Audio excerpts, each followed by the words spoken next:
Sekarang aku pakai yang ni, Nagamaki RCB punya original tapi tak sampai setahun dah tengok dah jadi macam ni. Melekit tangan. Dia kat sini nampak macam okey lagi, tapi dia tak okey. Tengok macam ni. Dah teruk dah ni.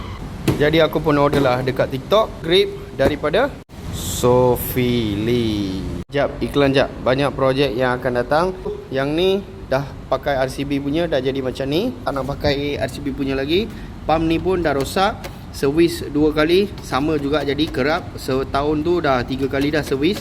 So aku tak nak pakai dah RCB punya yang ni.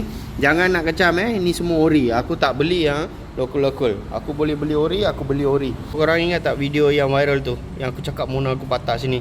Yang tu RCB. Pakai tak sampai setahun dah pecah. So yang ni aku tukar Sofili. Tak pernah usik langsung.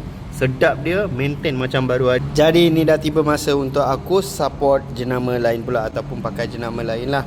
So apa lagi kita nak tunggu? Kita toreh yang ni.